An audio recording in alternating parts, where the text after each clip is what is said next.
物言えば唇寒し秋の風。あっという間に立冬を迎え、暦の上では冬が始まりましたね。夏に比べ日が暮れるのがだいぶ早くなりましたが、皆様いかがお過ごしでしょうか。本日はそんな冬の訪れとともに旬を迎えるハタハタの3種類の食べ方をご紹介いたします。それでは本編をどうぞ。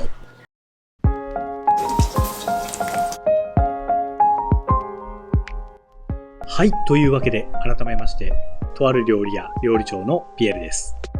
いやー、寒くなってきましたね。この1週間でまたぐっと冷え込みましたね。冬は正直苦手なんですが、でもね、その分美味しい食材がたくさんありますので、それをね、楽しみにしていきたいと思います。さあ、本日は冒頭でもお伝えした通り、秋から冬にかけて旬を迎えるハタハタになります。その前に簡単な紹介を。このチャンネルは1年を通じて旬の魚のさばき方や刺身の作り方を解説を交えながらご紹介しています。最新情報のお見逃しがないよう、よかったらぜひチャンネル登録をお願いします。はい、では始めましょう。このハタハタ、太平洋側にお住まいの方などはあまり見かけたことがない魚かもしれませんが、主に日本海側で漁獲されますので、全国的には干物や加工品として流通されることが多いようです。特にですね、兵庫県や鳥取県、またですね、県のフライドフィッシュとしても認定されている秋田県だったり、主に日本海沿岸で捕獲されている魚です。そしてこのハタハタはですね、地域によって様々な食べ方があるというのが特徴的でして、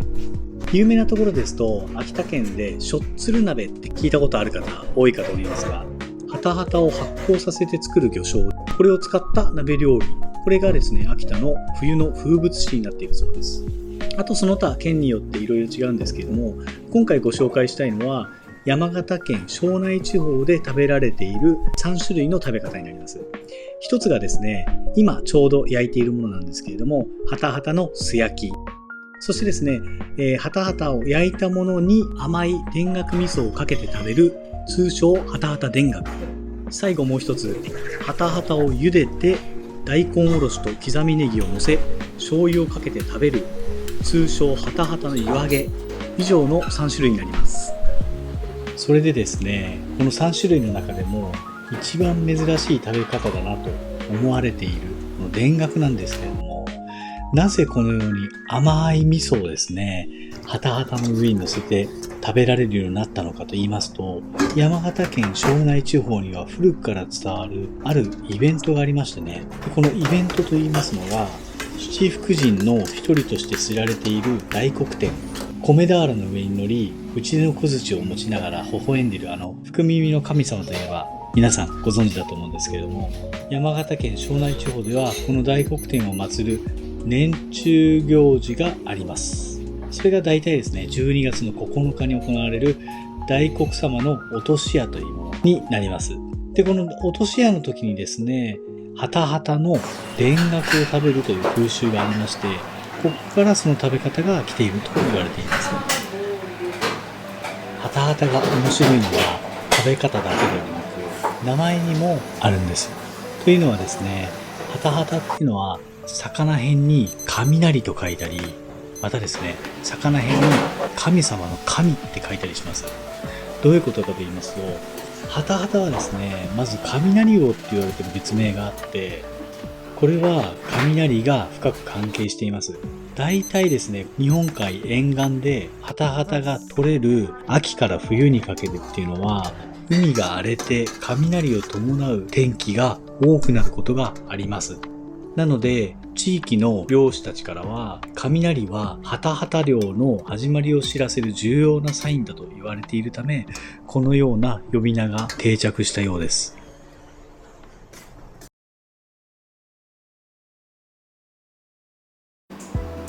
さあ、では最後、盛り付けに入りましょう。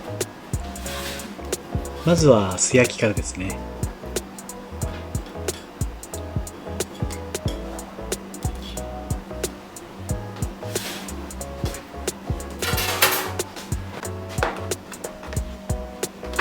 ちらはもうシンプルなので説明不要なんですが、大根おろしと、あとは柑橘系ですね。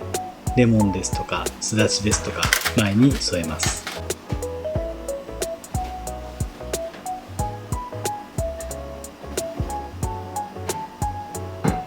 醤油をかけて食べる実にシンプルな食べ方です。一番オーソドックスなので皆様から愛されております。続きましてハタハタ田楽になります。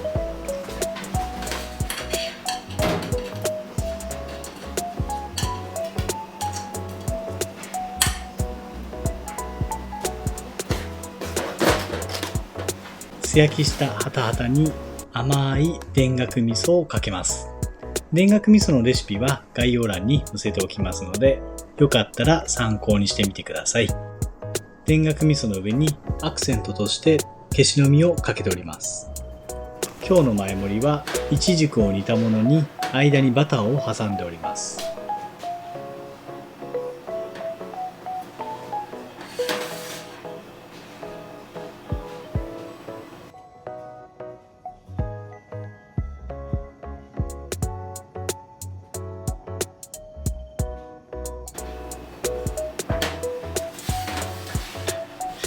そして最後、こちらがハタハタの湯揚げになります。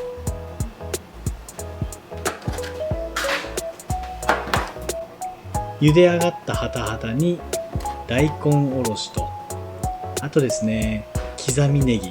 刻みネギは辛くないようにちょっと洗っております。その上に一味をかけて、あとは醤油をかけて食べる。なんともほっこりした、とっても優しい味ですね。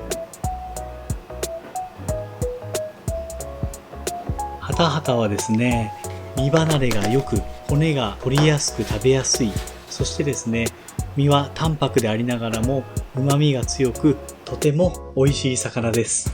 この時期だけ食べられる魚ですので、皆さんぜひ食べてみてくださいね。はい、それでは本日の仕込みは以上となります。最後までご視聴いただきありがとうございました。それではまた次回お会いしましょう。